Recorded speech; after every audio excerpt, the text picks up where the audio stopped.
Galatasaray Meydanı'nın cumartesi hanelerine kapatılmasına ilişkin Anayasa Mahkemesi'nin iki ihlal kararına rağmen idari kararlarla Galatasaray Meydanı cumartesi hanelerine kapatılmaktadır. Bu durum anayasanın ihlali anlamına geldiği gibi hukukun üstünlüğü ilkesine de aykırıdır.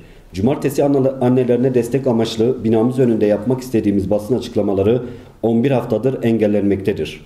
Valiliğin bu keyfi kararı, kolluk kuvvetlerinin bu karara istinaden bütün sokağı kapatması, bina ve çevre esnafını zor durumda bırakmaktadır. Türkiye bir hukuk devleti ise kamu otoritelerinin eylem ve işlemleri hukukun üstünlüğüne ve insan haklarına saygıya dayanmak zorundadır. Zira hukuk devleti anayasaya aykırı durum ve tutumlardan kaçınan, hukuku tüm devlet organlarına egemen kılan, hukukun üstün kurallarıyla kendini bağlı sayan devlet demektir. Anayasanın ikinci maddesi hala yürürlükte ise devleti yönetenlerden bir açıklama bekliyoruz. Görev ve yetkisini anayasal sınırlar içerisinde kullanmak zorunda olan Beyoğlu Kaymakamı, İstanbul Emniyet Müdürü ve onların bağlı olduğu İçişleri Bakanı temel hak ve özgürlükleri, anayasayı ve Anayasa Mahkemesi kararlarını neden tanımıyor? Gözaltında kaybedilen sevdiklerimizin akıbetlerini öğrenmek istediğimiz için neden suçlu muamelesi görüyoruz? 968. haftamızda Galatasaray'da buluşmamız polis şiddetiyle engellenip gözaltına alınmasaydık Kerevan İrmez için adalet talebimizi haykıracaktık. 35 yaşında 8 çocuk babası Kerevan İrmez'in Silopi'deki evi 19 Ekim 1995 gecesi askeri kamuflaj giysili, çoğu kar maskeli kişiler tarafından basıldı. İrmez'in elbiselerini giymesine izin verilmedi. Yatak kıyafetiyle zorla panzere bindirildi. Bindirildiği panzere zırhlı bir askeri araç ve bir beyaz Torus eşlik ediyordu.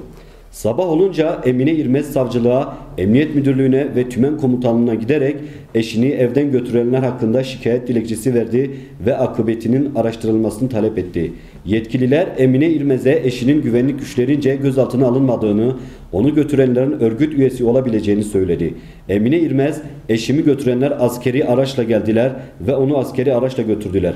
Eşimi götürenlerden yüzleri maskeli olmayanları teşhis edebilirim diye itiraz etti ama sonuç değişmedi. Kerevan İrmez'in Slopi'ye bağlı Gürümlü, Bespin köyünde bulunan jandarma karakolunda görüldüğüne dair aileye bilgi veren kişiler o günün ağır baskı ortamında resmi olarak tanıklık yapmaktadırlar. Girişimlerde bulunmayı sürdüren aile baskı ve tehditlere maruz kaldı. Kerevan İrmez'den bir daha haber alınamadı. 28 yıldır maddi gerçeği açığa çıkartacak, ceza adaletini sağlayacak etkin bir soruşturma, kovuşturma yürütülmedi.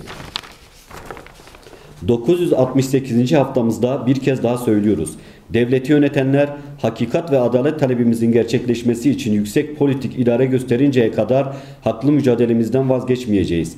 Kerevan İrmez'den ve akıbetleri karanlıkta bırakılmak istenen tüm kayıplarımızdan vazgeçmeyeceğiz. Kayıplarımızla buluşma mekanımız olan Galatasaray'dan vazgeçmeyeceğiz.